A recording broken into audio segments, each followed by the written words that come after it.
The wind outside howled against the corrugated walls of the Frost Hill auction house, a cavernous warehouse that smelled of damp wood, rust, and too many cigarettes smoked in secret corners. Winter had pressed down hard on the town, that weak snow stacked high on the eaves. The roads glazed over with ice. Inside, the cold still seeped through, carried in on boots and coats.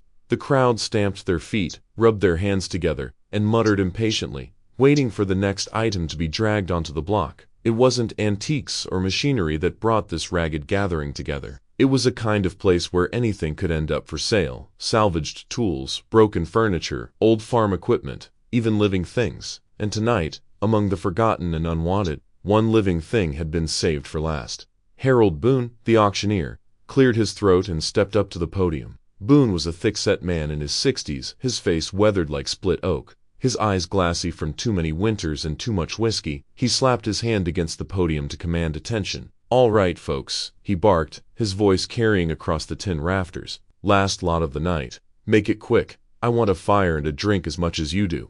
Two men dragged forward a battered cage, its metal sides bent, its floor smeared with straw and mud. Inside sat a German shepherd, its fur matted and dirty, ribs faintly visible under its coat. The dog didn't whine, didn't bark, it just sat there, head lowered slightly, watching the crowd with eyes that were far too steady for an animal that looked so worn. "This here's a working dog," Boone announced. "Strong. Still got plenty of use in him if someone wants to put in the effort. Shepherd stock, not much else to say. What'll you give me?" The murmurs began immediately. "Looks half-starved. Old mutt like that won't last the winter. Waste of feed." A man in a greasy cap spat on the floor. "Should have been put down, not dragged here." Boone's lips curled in irritation. "Come on now, dog's a dog. Good for guarding. Hunting, maybe. Somebody give me a number." But no one raised a hand. The crowd shifted, restless, already thinking about leaving. No one wanted a burden that looked ready to collapse. At the back of the room, Nathan Cole stood with his hands in the pockets of his heavy coat. He'd transferred to Ravenwood Ridge less than a month ago, a fresh face in a small town where outsiders were measured by how little they said and how quickly they proved themselves useful. Nathan had seen plenty in his time as a cop, too much, maybe, but something about this night, this place, and that dog, felt different. He studied the animal through the dim light. The dog wasn't broken, not in the way the crowd believed. There was alertness in the way its ears twitched, in the stillness of its body. Its gaze didn't dart nervously like a stray, it fixed itself on people, one by one, as if measuring them, and when the dog's eyes met Nathan's, it was like a spark leapt across the cold air. Recognition, or something close to it. Boone slammed the podium again. "Nothing, really. Don't tell me not one of you can spare a buck for a shepherd?" More chuckles, more muttering. Someone called out, "Pay me and I'll take it off your hands." The laughter was sharp, mean, and short-lived. Nathan felt a tightening in his chest, that instinct he'd learned to trust when everyone else looked away. He stepped forward through the crowd. Boots scuffed on the concrete as heads turned. "I'll take him," Nathan said. His voice was calm, steady, carrying without shouting. Boone blinked. Finally, "All right, what'll you start me at, sir?" Nathan reached into his pocket and pulled out a folded bill, worn from too many hands. He held it up so everyone could see. $1. The room went quiet. Someone snorted. $1. "You're joking." But Nathan didn't smile. He just stood there, his tall frame still against the flickering light bulbs overhead, eyes locked on the dog in the cage. Ranger, though Nathan didn't know the name yet, sat up a little straighter, ears pricking forward. Boone looked around, half hoping someone would outbid just for the sake of pride. But no hands went up. The crowd had no interest in a dog that looked like trouble and carried no promise of return. The silence stretched. Then Boone shrugged. $1 then, going once. His gavel hovered, going twice. Nathan's gaze never left the cage. He felt the weight of that stare on him still. Something unspoken passing between them. "Sold." Boone's gavel cracked down against the wood. To the man in the coat, "Congratulations." There was scattered laughter, mutters about fools and wasted money, but Nathan barely heard them. He stepped closer as the men slid the cage forward, the lock screeching as it was forced open. The German shepherd stepped out, legs stiff from confinement. For a moment, the dog hesitated, as if waiting to see whether freedom was real or another trick. Then Nathan crouched, extending a steady hand. The dog sniffed once, twice, then lifted its eyes to his again, and in that instant, the warehouse seemed to fall silent. Snow rattled faintly against the roof. Boone muttered about wrapping things up. The crowd began to thin toward the doors. But Nathan knew something had shifted. It wasn't just that he'd bought a dog, it was that he'd accepted a responsibility he didn't yet understand, something hidden behind those scarred ears and steady eyes. Something the rest of the room had missed entirely. Nathan straightened and gave the leash a gentle tug. "Come on, boy," he said quietly. The shepherd followed without protest. Pattering alongside him through the dim, smoke-laced air of the auction house, Boone was already pocketing the $1. Shaking his head, outside, the snow kept falling, soft and relentless, covering the tracks of the night. And for the first time since he'd come to Ravenwood Ridge, Nathan Cole felt the strange certainty that his life had just taken a turn he couldn't walk away from.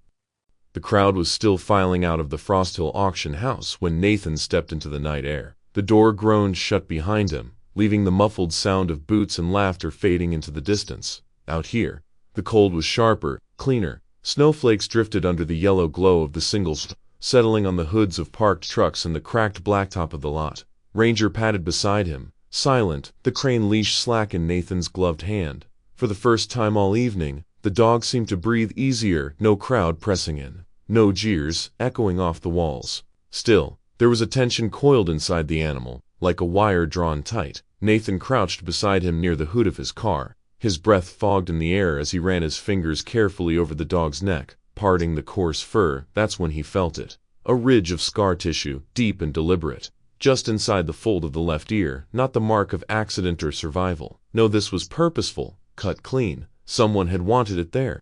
Nathan frowned, tracing the shape with his thumb. "What happened to you, boy?" he muttered under his breath before Ranger could shift. A voice cut through the quiet. "Don't bother asking him. He won't tell you, but I might."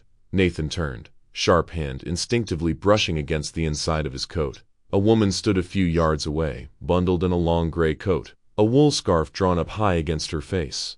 Snow clung to her dark hair, her breath visible in the glow of the street lamp. She carried herself like someone who'd been waiting for the right moment. "Name's Julia Hart," she said, lowering the scarf just enough to show a faint smile that didn't quite reach her eyes. "I'm a reporter, local enough to know better, curious enough to stick around." Nathan studied her, not moving closer. "You followed me out." "Followed the dog," she corrected. Her gaze flicked down to Ranger, then back to him. "That scar, you noticed it?" Nathan's silence gave her the answer she needed. 2 years ago, Julia continued, her voice tightening, a cop named Michael Ashford vanished out in Silver Hollow, vanished with his canine partner. That dog had the same scar inside the ear, a mark, like someone branded them, cataloged them, both of them gone. Case buried under snow and silence. Ranger lifted his head, ears twitching at the sound of her words, almost as if the name stirred something buried. Julia took a step closer, boots crunching against the icy ground. "And now you walk out of Frost Hill with a dog no one wanted. A dog carrying the exact same scar. You understand what that means?" Nathan's jaw clenched. He didn't answer. The snow kept falling between them, a kind of a quiet that made words feel heavier. Julia's eyes narrowed, her breath fogged in quick bursts. "It means you just bought the only living witness to a case that was never meant to see daylight again. Someone went to a lot of trouble to erase Michael Ashford. If they know this dog's still alive." She let the thought hang there. "You won't just be walking him. You'll be walking into their crosshairs." For a long moment, Nathan didn't move. The wind pressed against his coat, cold seeping through. But his mind was elsewhere, turning over what he'd seen in the dog's eyes back in the auction hall. That wasn't the look of an animal broken. It was the look of something carrying a story, waiting for someone to listen. He rose slowly, tightening his grip on the leash. "But certainly as an actor," he said, his voice low. "But I don't walk away easy." Julia searched his face, maybe looking for hesitation, maybe trying to decide if he was just another small-town officer and over his head. Whatever she saw made her lips press into a thin line. She gave the faintest nod, almost like respect. Nathan turned toward his car, Ranger falling into step beside him without a word. The snow crunched under their boots and paws, the night swallowing the last of the auction house noise. He opened the door, guiding Ranger inside, then paused before climbing in himself. His eyes lingered on Julia still standing in the lamplight, her figure sharp against the falling snow. When he slid into the driver's seat and shut the door, something in his gaze had changed, harder, sharper. The engine turned over, headlights sweeping across the empty lot. Ranger sat upright in the passenger seat, staring ahead. Nathan drove off into the night, and though not a word was spoken, both man and dog seemed to understand. This wasn't just chance. This was the beginning of something no one else in Frost Hill wanted uncovered. And Nathan Cole wasn't the kind of man to ignore a buried truth. Snow trailed in behind Nathan as he pushed open the heavy oak door of the Ravenwood Ridge police station. The heater inside rattled against the cold, coughing out air that barely kept the frost from the walls. Ranger padded close to his side, paws leaving wet marks on the tiled floor. Nathan could feel the eyes of the other officers following him, curious, amused, maybe even a little judgmental. A new cop walking in with a beat-up shepherd from some backwoods.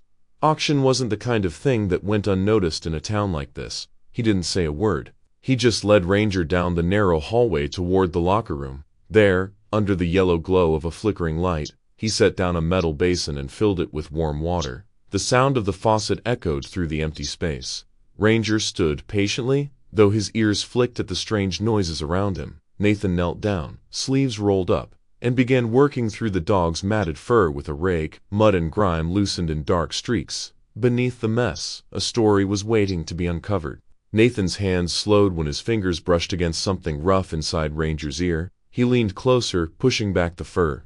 There it was, scar tissue, not the kind from an accident or a fight. This had precision in it, deliberate. He frowned, running his thumb over it. The scar formed a pattern, faint but purposeful, and then he saw it just below the scar, like a ghost of ink left behind by a time. K947A. Nathan froze. It was no random number. It was an ID mark, the kind only used in official K9 units. He reached for the small scanner mounted on the locker wall, standard issue for tracking evidence tags and IDs. He pulled it down, aimed the sensor at Ranger's ear, and pressed the button. The scanner beeped, stuttered, then displayed a line of text across its scratched screen.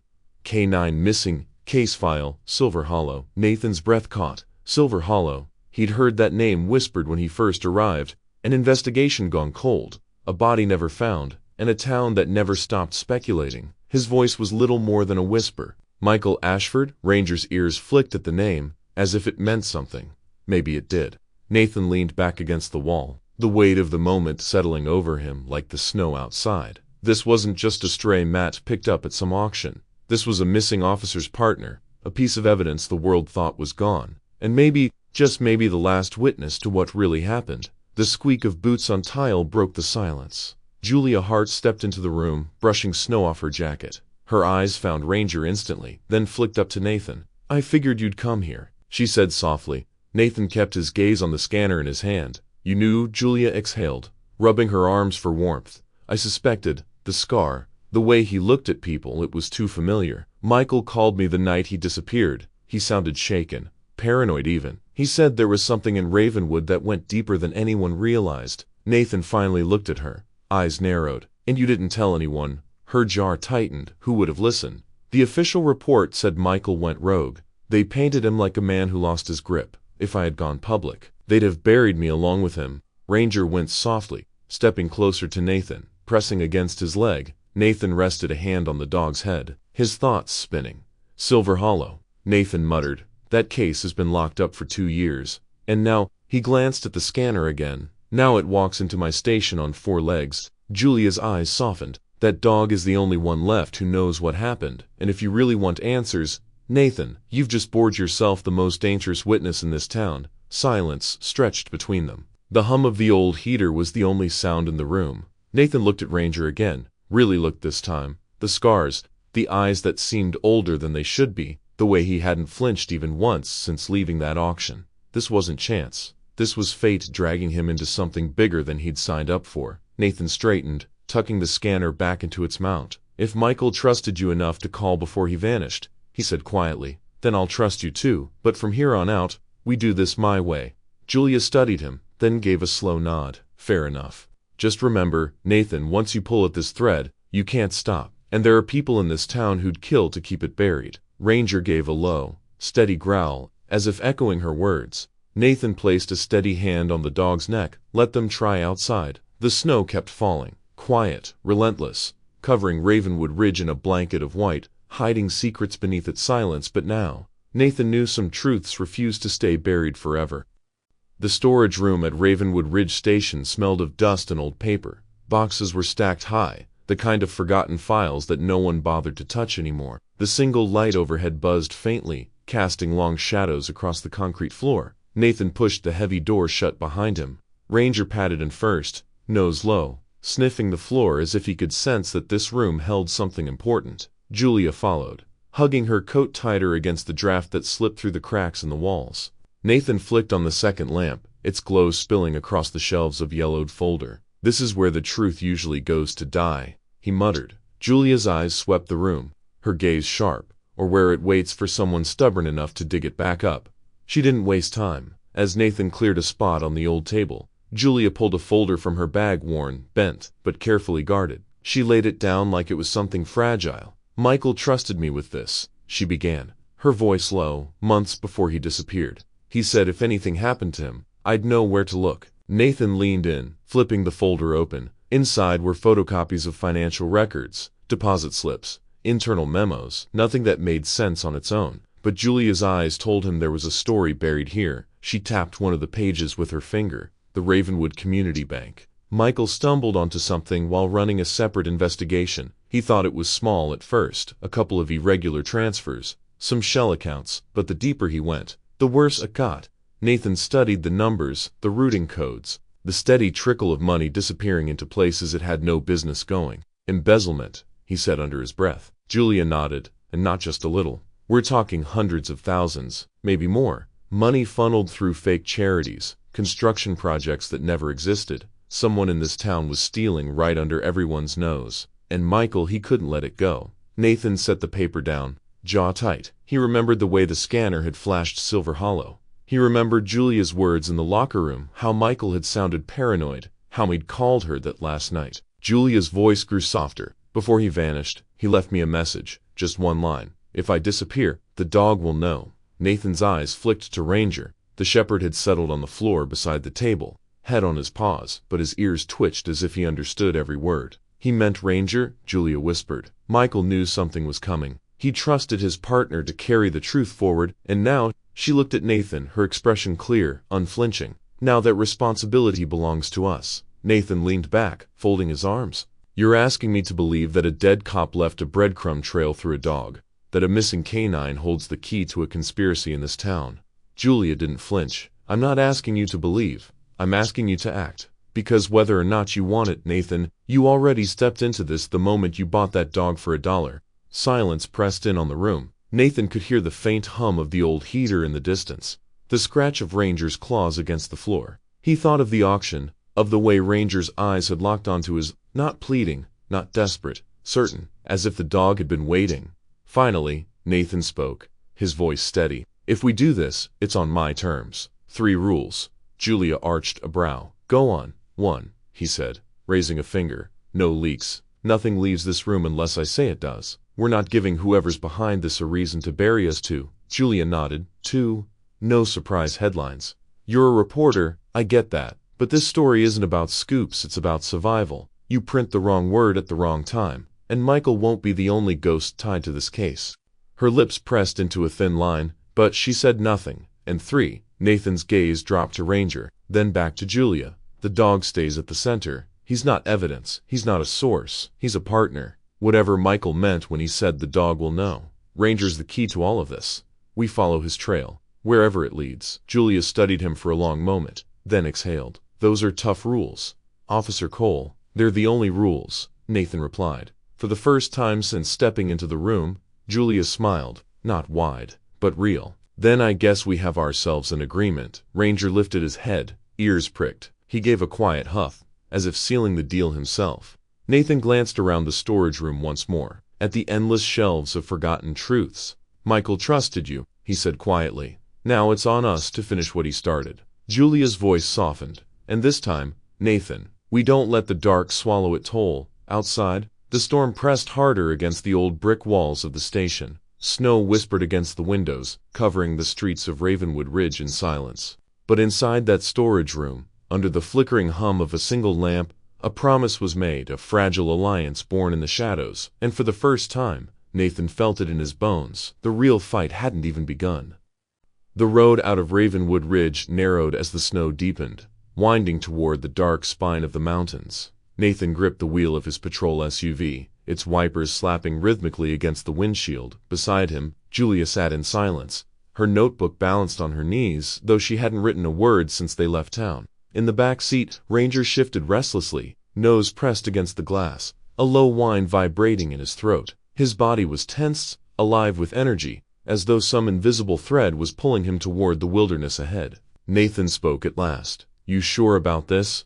Julia looked up, her voice quiet but firm. "Michael mentioned Silver Hollow in one of his calls. Said it was where everything led back to. If Ranger's dragging us there, I'd call that more than coincidence." The SUV climbed higher, tires crunching over ice, pines pressed close on either side, their branches sagging heavy with snow. When the road finally ended at a crude pull-off, the rest of the world seemed to fall silent.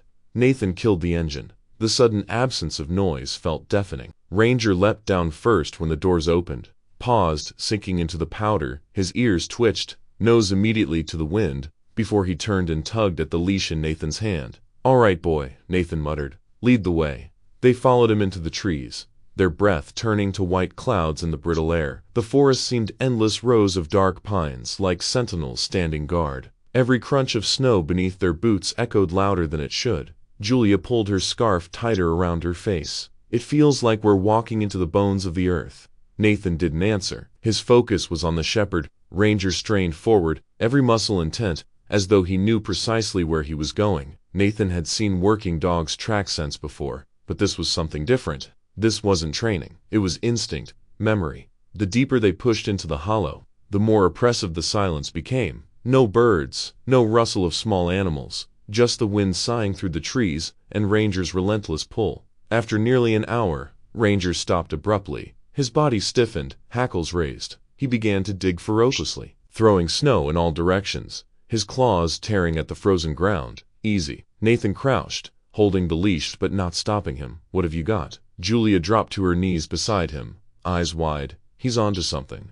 The snow flew faster, Ranger's breath huffing in short bursts. His paws struck something solid, something that didn't sound like rock. Nathan brushed him aside gently, scraping at the spot with his gloved hands. At first, it was just a glint, a small, cold shine half buried in the dirt. He dug deeper, fingers trembling against the frozen soil. Then it came free, a wristwatch. Nathan held it up to the weak daylight. The band was torn, its face cracked, and the edge was stained with something dark that had frozen into the metal. Blood. Julia's breath caught. "Nathan, that's Michael's watch." Nathan turned it over in his hand. He remembered the photo Julia had shown him in the storage room, a younger Michael Ashford, smiling stiffly in uniform, a silver watch gleaming on his wrist. This was the same one. Ranger hadn't stopped digging. He poured at the earth until Nathan noticed another scrap emerging from the frozen dirt, a shred of fabric, frayed and stiff. Nathan tugged it free. It was blue once, uniform blue. Julia clapped a hand to her mouth. "Oh my God." The cold gnawed deeper into Nathan's chest as he stared at the evidence in his hands. The watch, the fabric, left here, forgotten, abandoned in a place the snow would bury 100 times over. This wasn't an accident. It wasn't a mistake. Someone had wanted Michael's trail to vanish into these woods, and for 2 years it had, until now. Julia's voice shook as she spoke. "They never intended for anyone to find this. The report said the trail ended at Silver Hollow, but it didn't. They covered it up. They left him here to disappear." Nathan clenched the watch tighter, the cracked glass biting into his palm. "Then we just reopened it." Ranger gave a sharp bark, as if to confirm it. His nose pressed against the fabric, his tail stiffened though. The dog knew. For a moment, none of them spoke. The forest seemed to lean in closer, the weight of truth pressing down on their shoulders. Finally, Julia whispered, "This is the first real proof. The first thing they missed." Nathan slid the watch into his jacket pocket, tucking the fabric beside it. Proof that Michael didn't walk away. Proof this case was never closed. Somebody made sure of that. Julia looked at him, her eyes fierce despite the cold. "Then somebody's going to pay." The wind rose, carrying the sound of Ranger's bark through the trees like a warning shot, and Nathan knew, as he stared into the hollow stretching endlessly before them, that this was just the beginning. The ghosts of Silver Hollow had woken, and they would not rest again. The snow had deepened by the time Nathan and Julia began the hike back toward the ridge. Ranger padded ahead, his nose low, paws silent despite the ice beneath them. The air was brittle, each breath a shot of glass in their lungs. Still the hollow seemed to close in around them, its tall pines crowding tighter, the forest watching. Julia walked a few steps behind Nathan, her scarf pulled high over her face, camera slung at her side. She hadn't said much since they unearthed Michael's watch, but Nathan could feel the weight of her thoughts pressing down just as heavily as the snow-laden branches above. Then Ranger stopped, not the way he had before, when he'd caught a trail. This time, his body went rigid, hackles lifting like bristles of wire. A deep growl rumbled from his chest. Low and dangerous. Nathan froze. "What is it, boy?" Ranger's gaze locked ahead, ears forward. Julia followed the line of his stare and saw it. A flicker of orange in the white silence. A faint, glowing ember suspended in the shadows. She squinted. It was the end of a cigarette. Someone was out there, watching. Her pulse spiked. She raised her camera instinctively, snapping the lens into focus. Through the frame she caught a man leaning against the trunk of a pine, his shoulders hunched, a curl of smoke slipping from his lips. Clint Rourke. Julia's breath hitched. She knew that face. Everyone in Ravenwood did form a bank god, tied to whispers and rumors, then gone without explanation. His name had surfaced in Michael's investigation, and now he was here, alive, lurking in the trees where no one should be. She raised the camera higher. The shutter clicked. The sound split the silence like a gunshot. Clint's head snapped up, eyes narrowing. For a heartbeat his gaze locked directly with Julia's across the distance. A predator's stare, cold and cutting. Then, as quickly as the cigarette flared, he vanished. He shoved off the tree and melted into the forest shadows, his dark coat swallowed by the snow and pine. "Damn it," Nathan hissed, lunging forward, but the woods were already closing behind the man. No trail but the faint curl of smoke drifting away into the winter air. Julia's hands shook as she lowered her camera. "That was him," she whispered. "Clint Rourke. He's not dead. I know." Nathan's voice was hard. His instincts screamed to chase, but training pulled him back. You don't run blind into the trees after a ghost with nothing but snow between you. Instead, he dropped to one knee, scanning the ground where Clint had been standing. The snow was disturbed, boot prints, heavy, fresh. Nathan leaned close, committing the tread to memory before pulling a small evidence bag from his coat. A cigarette butt smoldered against the snow, half crushed where Clint had dropped it. Nathan plucked it carefully into the bag. Behind him, Ranger's growl deepened, his nose sweeping the ground in furious circles, tail stiff. He barked once, sharp and urgent, as though to tell them the danger wasn't gone. Julia clutched her camera to her chest, her breath unsteady. "He saw me. Nathan. He knows we're here." Nathan zipped the bag shut, his jaw tight. "Good. Now he knows we've seen him too." Julia stared at him, incredulous. "That's your takeaway? He's connected Michael a bank? All of it, and now he knows we're on his trail." Nathan stood, slipping the bag into his coat. His voice was steady, but his eyes betrayed the storm beneath. "Julia, this just confirmed everything. We're not chasing shadows anymore. Clint Rourke is alive, and whatever happened 2 years ago, he's still a part of it."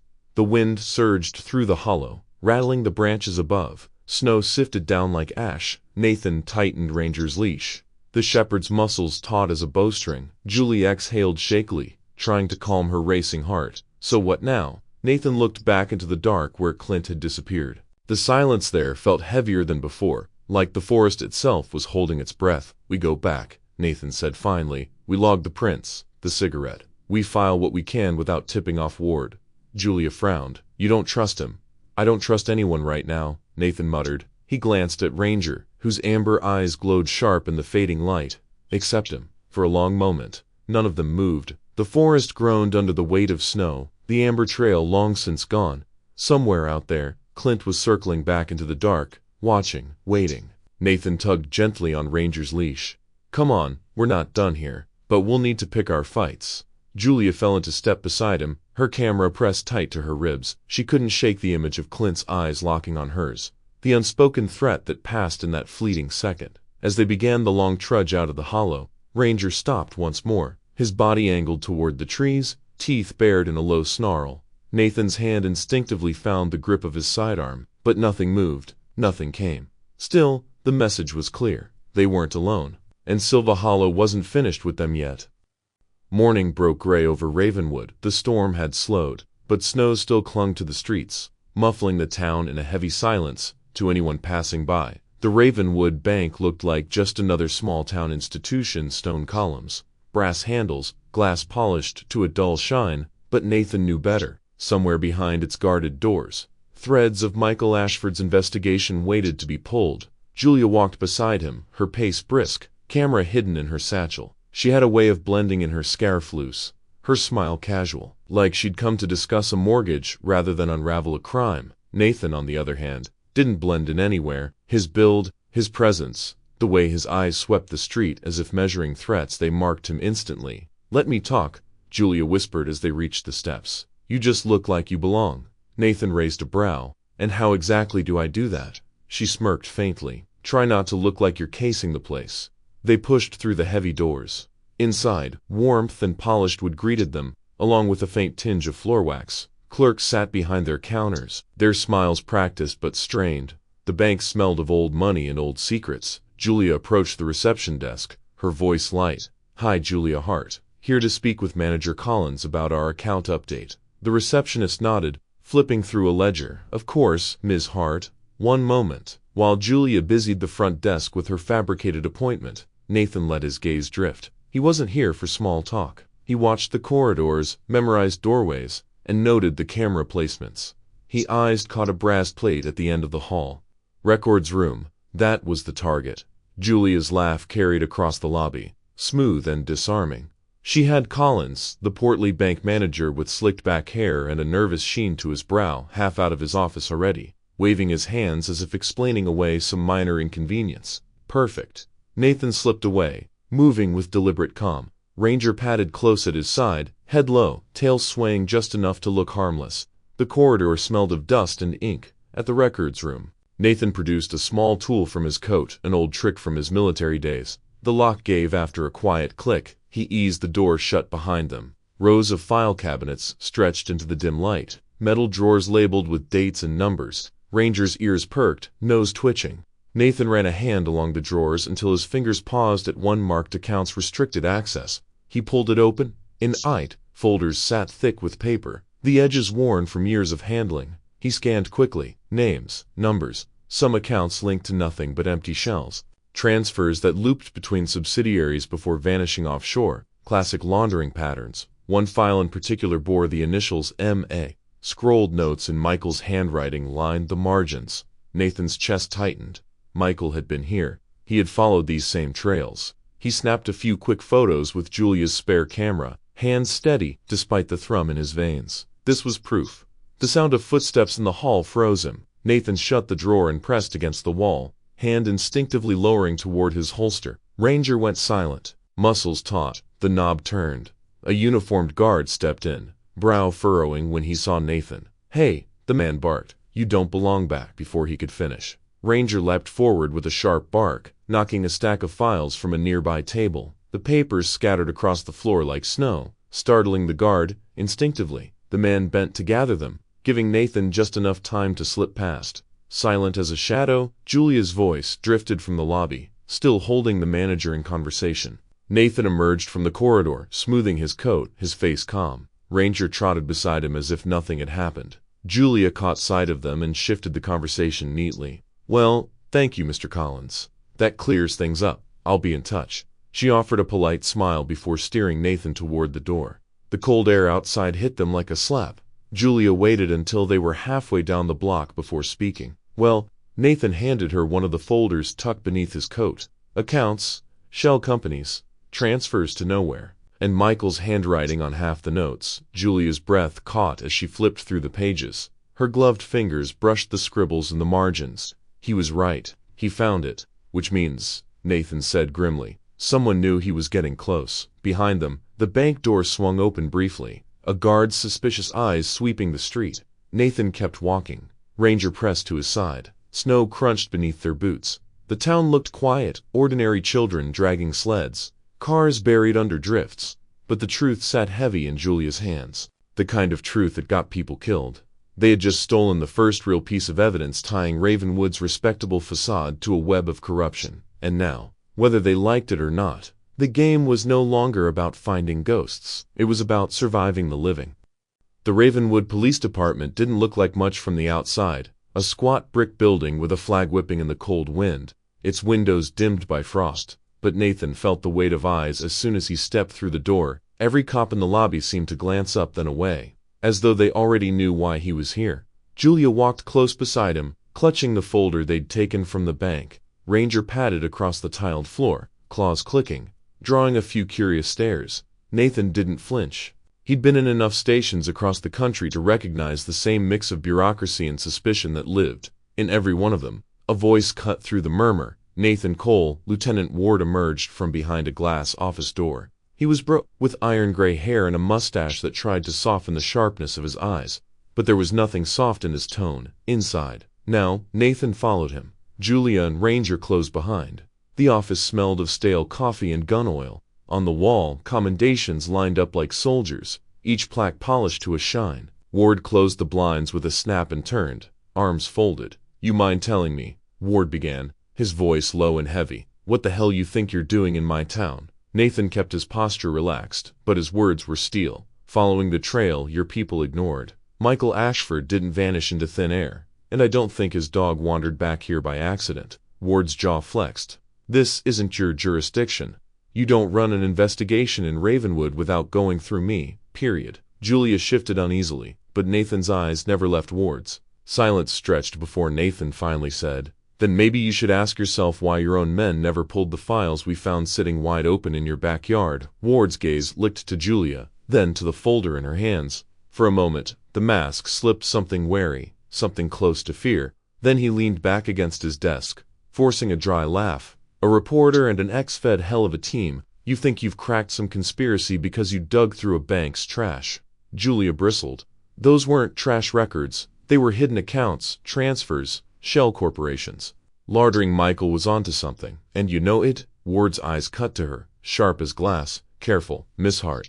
Throw around accusations like that, and you'll find yourself on the wrong end of a defamation suit." Nathan studied him. The lieutenant's hands were steady, his voice calm, but his eyes told another story. They didn't flicker with the outrage of an honest man wrongly accused. They darted, measuring, calculating. Then Julia said the name that cracked the air. Lint Rock. Ward froze. It was a split second, barely long enough for most to notice, but Julia saw it. The way his throat tightened, the way his shoulders stiffened. She pressed. "You knew him, didn't you? He worked security for Ravenwood Bank before he disappeared. Michael's notes mentioned him, and yesterday, we saw him in Silver Hollow." Ward exhaled slowly, masking his reaction with a shrug. "Half the town knew Clint. He drank too much, owed too many favors. If he's skulking around in the woods, that's his problem." But Julia didn't back down. "He wasn't just a drunk. He was tied to the bank, to Michael, to this whole mess. And you," she jabbed a finger at Ward, "you flinched the second I said his name." Nathan watched carefully. Julia was fearless, but she was also pushing a man with power, a man who might already be too close to the truth. Ward's face darkened.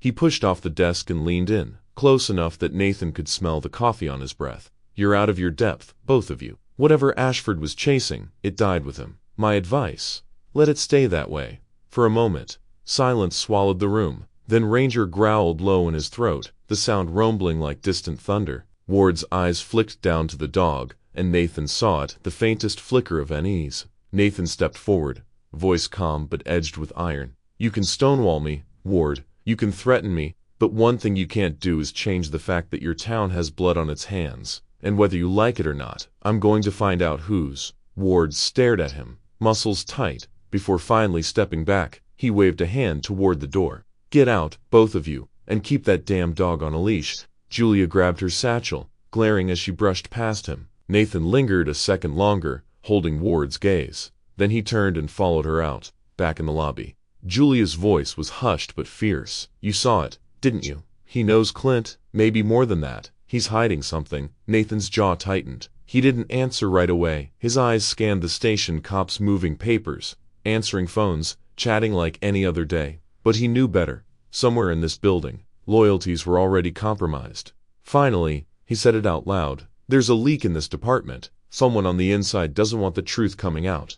Julia's breath misted in the cold air as they stepped outside. "Then we can't trust anyone." Nathan glanced down at Ranger, who still bristled from the encounter, ears pricked toward the station behind them. "No," Nathan said quietly, "we can't." And in that moment, he knew the investigation wasn't just about uncovering corruption in a bank or finding a missing man. It was about fighting a rot that had sunk into the very walls of Ravenwood itself. A ghost wasn't haunting this town, it was hiding in plain sight, wearing a badge. The forest outside Ravenwood was an ocean of shadows, its branches heavy with snow, bending like tired sentinels under the weight of winter. Nathan's boots crunched softly over the frozen ground as he followed Ranger's taut lead. The dog's nose was low, breath steaming against the night air, every muscle in his body wound tight as a bowstring. Julia trudged beside Nathan, clutching her coat tighter against the wind. "How far do you think he's taking us?" she asked, her voice barely above a whisper. Nathan didn't answer. He knew better than to question a trained K9 when the scent was strong. Ranger wasn't wandering, he was pulling with purpose, as if following a memory burned deep into his instincts. They left the main trail, pushing through tangled undergrowth until a dark outline emerged between the trees. A hunting shack, abandoned and hunched under years of decay. Its roof sagged with snow, and its windows were no more than black hollows. Ranger stopped just short of the door. His ears stood erect, his chest vibrating with a low growl. Nathan stepped past him, flashlight in hand, and pressed gently against the warped wood. The door creaked open with a groan that seemed too loud for the silence of the forest. Inside, the air was stale, thick with the scent of mildew and something sharper, iron, dry and old. Nathan's light swept across the cramped interior, overturned chairs, rotting boards, and a patch of dark brown that clung to the wall like a shadow that refused to fade. He crouched, brushing his glove against it. The texture was rough, brittle, blood, Nathan muttered. "But in here a long time." Julia stepped in behind him, her breath catching. She raised her phone's light and followed his gaze. Nearby, rusty chains dangled from a beam, their ends worn smooth as though something or someone had fought against them. Nathan's jaw tightened. Somebody was held here. Julia's light caught the edge of a tin box half buried under debris. She bent down, pulling it free. The lid had been scorched black, its edges warped. When she pried it open, charred papers fell out like ash. "Files," Julia whispered. She sifted carefully, finding fragments of text, ledgers, names, numbers, but most were burned beyond recognition. Someone tried to erase whatever this was. Nathan didn't reply. His light had landed on a folded sheet of paper wedged between floorboards, untouched by fire. He tugged it free, unfolding it slowly. It was a map, rough, hand-drawn, with circles and marks scrolled across the wooded outskirts of Ravenwood. One symbol stood out, a thick X over a location near the old freight yards. Next to it, in faint pencil, were the words storage. Julia leaned in close, her voice urgent. That could be it. The stash Michael was chasing, money, documents, proof. Nathan held the map in silence. It was the kind of lead investigators prayed for, but it came wrapped in too much coincidence. Why would it survive when everything else had been destroyed? Was it planted, meant to be found? Before he could speak, Ranger stiffened. His ears pivoted sharply, his body low and tense. Then came the box, deep, sharp, and unrelenting. Nathan swung his flashlight toward the window, between the trees. Just beyond the beam's reach, something moved. A shadow detached itself from the line of pines, then slipped back into darkness. "Someone's out there," Julia whispered, clutching Nathan's arm. Ranger's barking grew fiercer, his body straining toward the door. Nathan grabbed his collar, steadying him. His eyes swept the tree line, but the night was too thick, too secretive. Whoever had been there knew the woods well. "We're not alone," Nathan said quietly. The shack suddenly felt smaller, the air heavier. Nathan folded the map quickly, tucking it into his jacket. He motioned Julia toward the door, keeping Ranger close. They stepped into the cold night, the forest pressing in around them. The snow muffled every sound, but Nathan's instincts screamed. Somewhere in the shadows, eyes were watching. Julia glanced nervously behind them. "Do you think it was Clint?" Nathan didn't answer right away.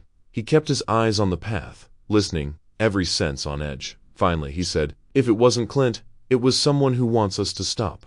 Either way, they know we're close." Ranger growled again, scanning the dark as if daring the unseen figure to step forward. But the forest gave no answer, only silence and the whistle of wind through the pines. Nathan's grip tightened on the leash. The map in his jacket felt like a live wire, a beacon drawing danger closer with every step. They had evidence, they had direction, but now, more than ever, they also had a target painted on their backs. And as Ranger barked once more into the night, Nathan knew one thing with absolute certainty: the hunt had shifted. They weren't just following a trail anymore, someone was following them.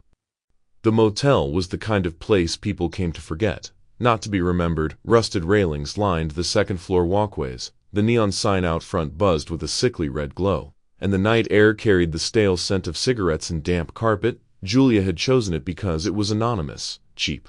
A dot on the map no one cared to look at twice. But tonight, anonymity had been pierced. Nathan leaned against the wall outside her room, arms crossed. Ranger curled at his boots. Snow flurries swirled under the yellow glow of a flickering lab, the kind that hummed louder than it shined. Julia had just stepped out of the shower when she noticed the envelope. It lay half-slid beneath the door, cream-colored against the stained carpet, edges crisp like it had only just been delivered. Her stomach tightened. She crouched, fingertips hovering above it as though it might burn her skin. She pulled it inside, shut the door quickly, and tore the flap open. Photographs bled into her hands, black and white prints, grainy but unmistakable, one of her walking out of the bank earlier that week, another of Nathan standing near the police station, and a third ranger, chained outside the shack in Silver Hollow, his eyes glowing with defiance. And then, at the bottom, a note, handwritten in jagged strokes, "Stop or you'll end like Michael." Julia's heart pounded against her ribs.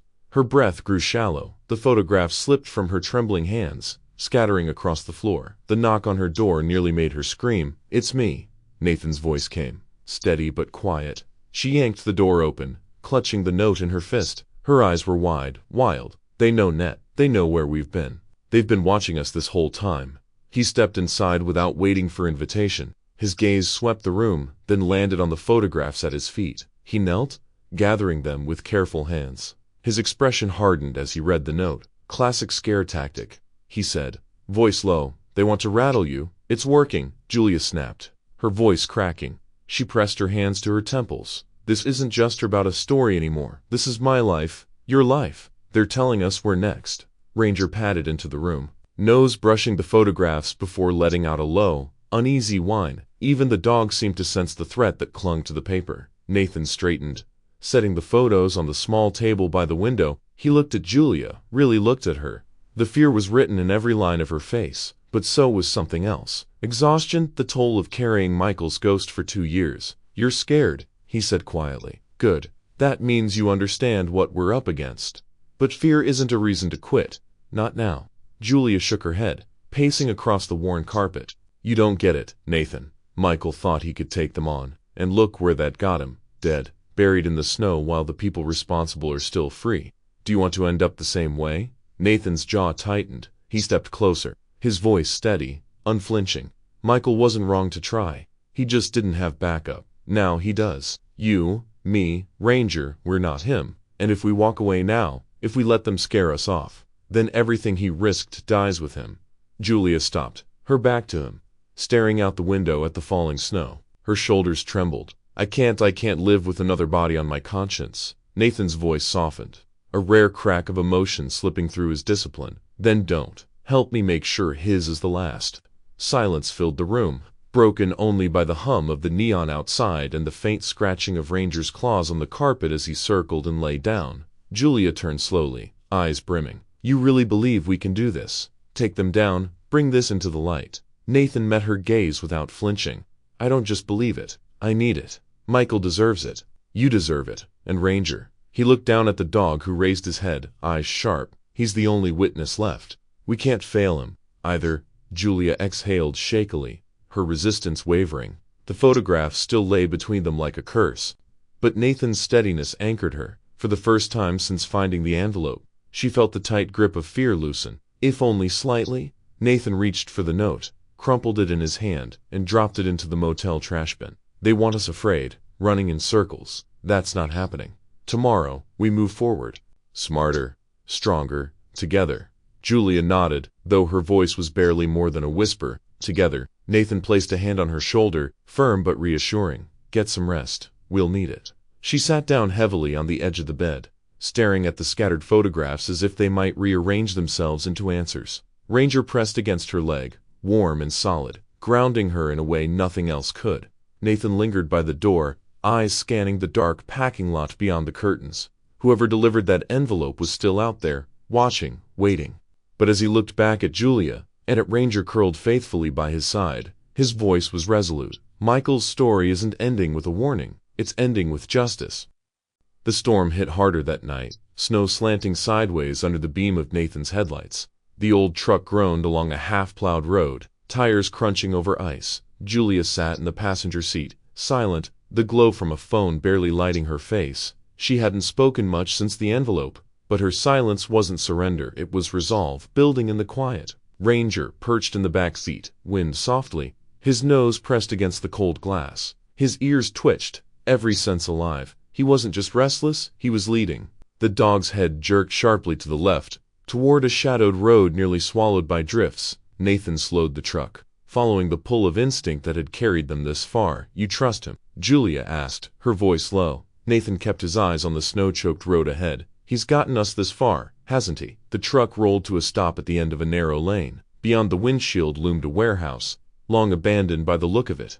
Its roof sagged under the weight of snow. Rust streaked the corrugated steel, and a broken sign swung in the wind, clattering like bones. Ranger barked once. Sharp, urgent. Nathan cut the engine. "This is it." They stepped into the cold. The snow was ankle-deep, wind cutting through their coats. Ranger pulled at the leash, his muscles taut, dragging them forward with a force that felt less like instinct and more like certainty. The warehouse door groaned as Nathan forced it open. The smell hit first damp concrete, mildew, and something metallic, faint but unmistakable. Blood. Flashlights cut across the cavernous interior. Dust swirled in the beam. Stacks of wooden pallets leaned against the walls. In the center of the floor sat a rusted metal container, its lid half-pried open.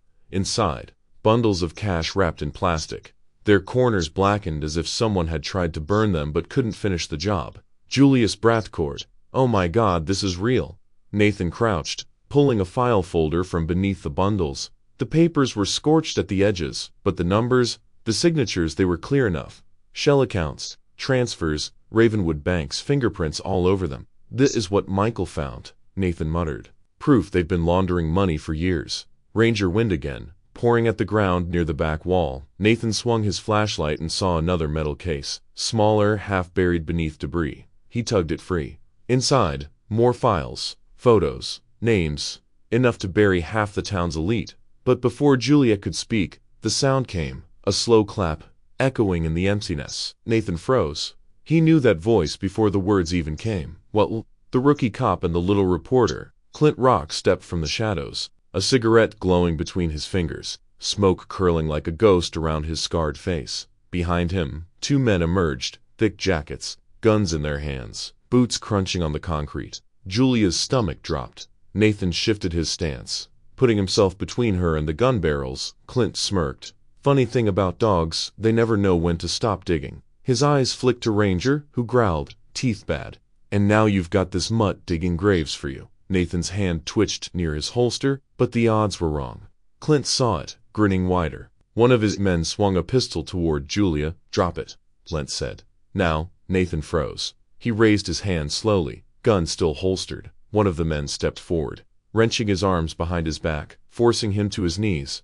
Julia's pulse hammered in her throat. A cold hand clamped around her arm, yanking her forward. She fought, but the muzzle pressed harder into her ribs. Clint leaned closer, smoke curling from his lips. "You had to come sniffing, didn't you, Julia? Could have stayed in your little motel, riding fluff pieces. But no, you wanted to play hero." She spat the words through clenched teeth. "Heroes scare you, Clint. That's why Michael died." For the first time, Clint's smile faltered. A flicker of anger tightened his jaw. He raised his gun, aiming it at Nathan. That's when Ranger moved. With a guttural snarl, he launched himself at the nearest thug, jaws clamping onto the man's arm. The pistol clattered to the floor as the man screamed, spinning under the dog's weight. Chaos exploded. Nathan twisted, slamming his shoulder into the man holding him, breaking free. Julia ducked, kicking the fallen pistol across the concrete. Clint fired a shot. Sparks burst from the metal wall inches from Julia's head. "Ranger, down," Nathan barked, but the dog was relentless, dragging his attacker to the ground. In the split second of distraction, Nathan lunged, slamming Clint's arm aside, sending the cigarette flying. The gun fired again, echoing like thunder. Julia scrambled toward the files, clutching them to her chest as bullets sparked around her. Ranger tore free, blood on his muzzle, and charged again straight into the chaos, teeth bared, eyes burning with purpose. And in that frozen warehouse, with snow seeping through the cracked roof and the storm howling outside, Nathan realized one thing with clarity sharper than the gunfire. Michael Ashford hadn't died in vain, nor if they could survive the night. The storm had eased by the time the gunfire died down inside the warehouse. Smoke and the acrid smell of spent shells clung to the air. Julia pressed her back against a stack of crates, clutching the camera she dug out of her bag in the chaos. Its red light blinked steadily, recording everything. Nathan stood breathing hard, a welt forming on his cheek where a rifle stock had clipped him. Ranger paced, muzzle wet with blood, ears pinned back, growl rumbling low, Clint leaned against a support beam, his gun still in hand, lips curled into a bitter grin. And then the sound came. The wail of sirens cutting through the snowstorm. Red and blue lights pulsed against the broken windows. "Looks like you're saved," Clint rasped, spitting blood. Nathan didn't trust the timing. His gut told him rescue was never that easy. He raised his weapon, motioning Julia to stay low. The warehouse door burst open. Flashlight stabbed through the gloom. "Police, drop your weapons." At the front stood Lieutenant Ward. His presence should have been a relief, but Nathan noticed the details: the calm on his face, the way his gun was already lowered, not at Clint, but angled almost casually toward Nathan. Ward strode forward, boots echoing on concrete. "Step away from him, Nathan. We'll handle it from here." Julia frowned, whispering just loud enough for Nathan to hear. "Why doesn't he look surprised?" Nathan's grip tightened on his pistol. "Because he isn't." Ward turned slightly, enough for the light to hit his eyes. They weren't the eyes of a rescuer. They were the eyes of a man who had already chosen a side. Clint chuckled darkly. "Told you, Nate. Everyone's got a price."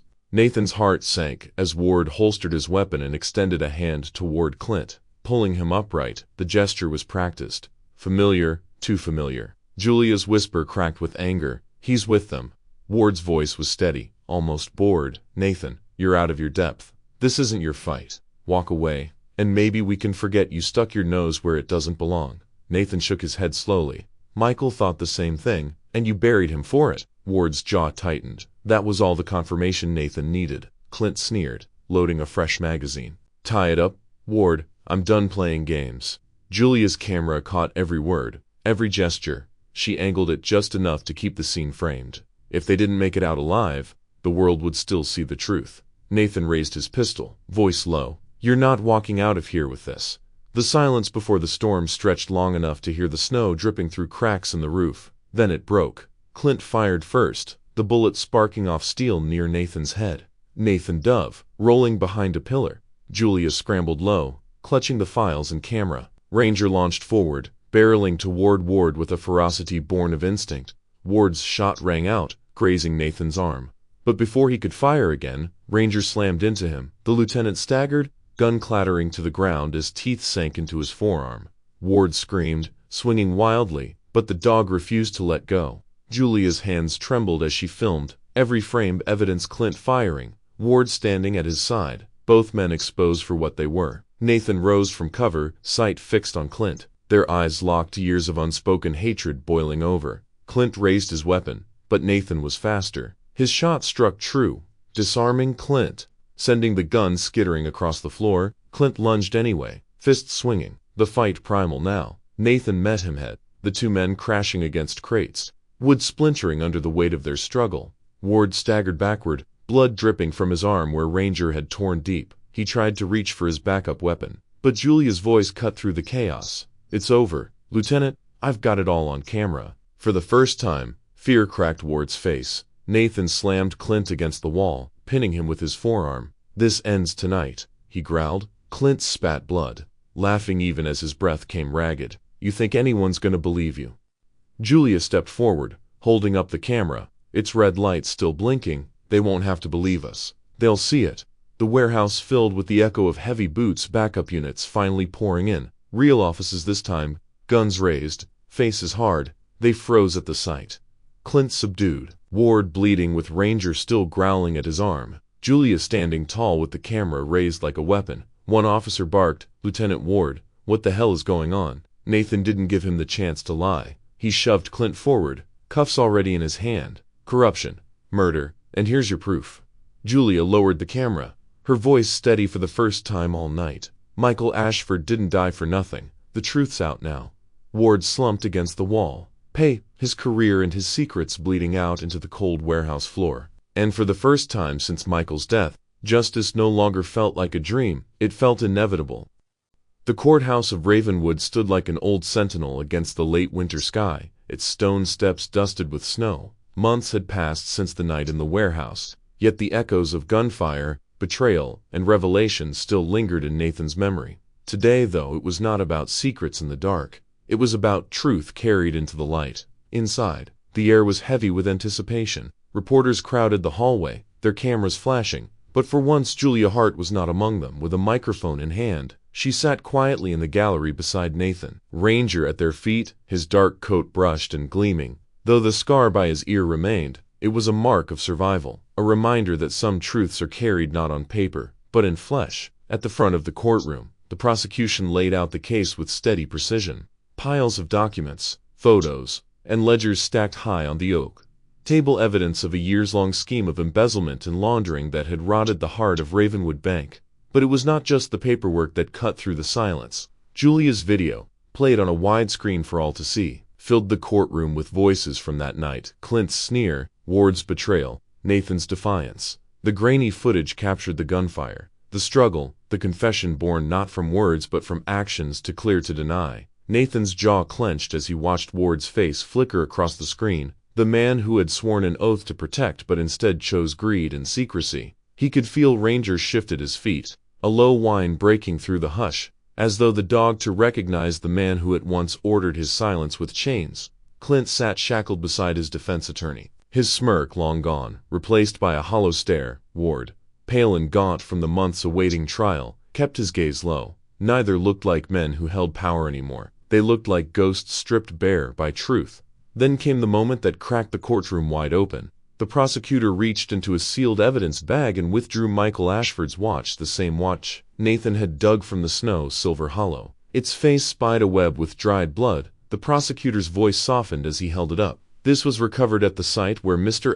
Ashford law stood against the men who betrayed him. It is more than evidence. It is a witness. Michael's family sat in the front row, and as the watch glinted beneath the courtroom lights, his mother broke into quiet sobs, clutching her husband's hand. His sister buried her face in her palms. It was grief, yes, but also a release, pain finally given a place to go, no longer trapped in silence. Nathan lowered his head, remembering the first time Julia had told him Michael's words. If I disappear, the dog will know. Ranger nudged his hand now, as if to remind him the promise had been kept. Julia reached over, brushing Nathan's arm gently. Her notebook sat closed in her lap. Not once had she raised her pen to take notes. Not once had she aimed for the headline every reporter in the hallway craved. She whispered, almost to herself, this story doesn't belong to me. It belongs here.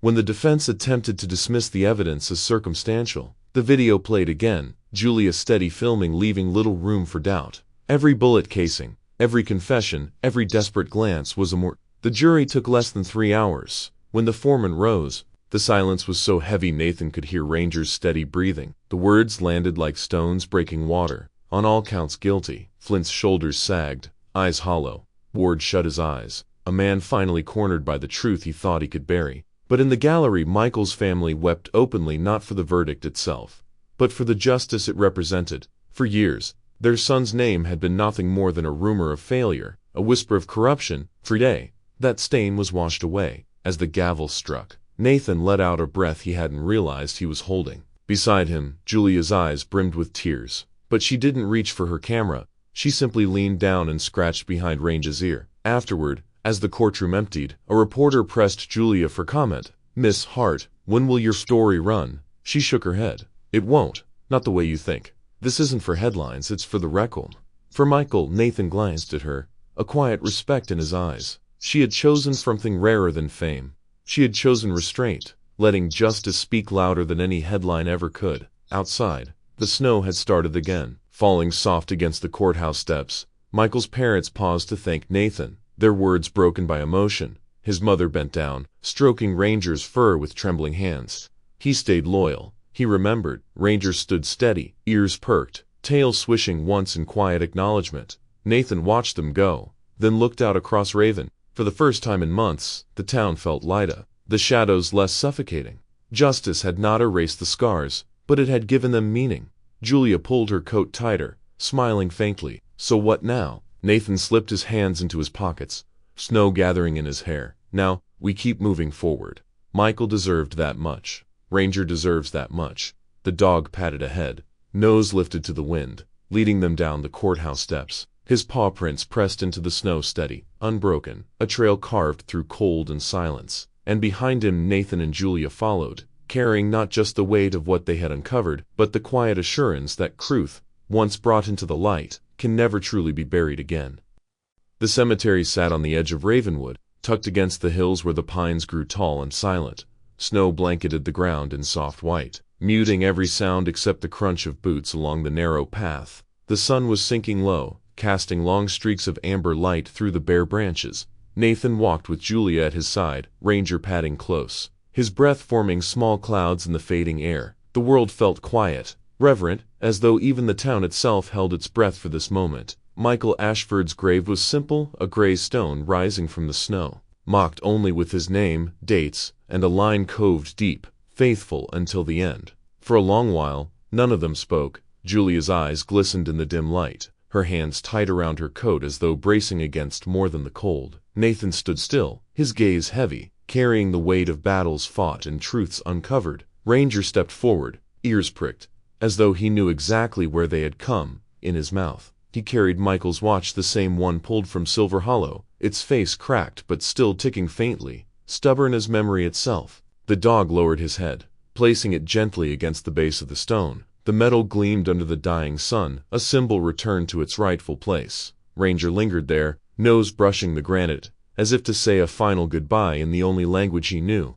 Julia's breath hitched. She pressed her hand to her lips, a tear slipping free. "He stayed loyal," she whispered. "Even after everything," he still mumbled. Nathan didn't speak. Words felt too small for the moment. Instead, he placed a hand on Ranger's head, fingers sinking into the thick fur. The dog leaned into the touch, steady and strong, as if anchoring Nathan to something greater than grief. The sun dipped lower, painting the sky in streaks of gold and violet. Snowflakes drifted down, catching in Julia's hair, melting on Rainer's back. The world felt suspended, a hush falling over the graves as if Michael himself lingered there, unseen but present. Julia wiped her eyes, managing a faint smile. "You know, Michael once told me that if he couldn't finish what he started, someone else would have to. I think he'd be proud of you, Nathan, proud of both of you." Nathan looked at the stone, then at the dog beside him. His voice was low, steady. "We just carried the truth where it needed to go." He was the one who first stood against them. For a moment, silence stretched between them.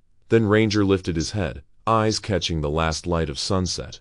They shone bright, sharp, and steady like a compass needle pointing forward, refusing to rest in the past. Nathan released a slow breath. "Come on, boy," he murmured. "We've still got roads ahead." Ranger stepped back from the grave, standing tall against the snow. The watch remained at the stone's base, glinting like a promise left behind. Julia slipped her arm into Nathan's as they turned toward the path, leaving the graveyard bathed in twilight. Behind them, the little cemetery faded into the dusk. Ahead, the world stretched open, uncertain but waiting, and Ranger, silent, steadfast, his eyes burning like a beacon in the winter night, walked at their side. Not just a survivor, but a companion for whatever came next.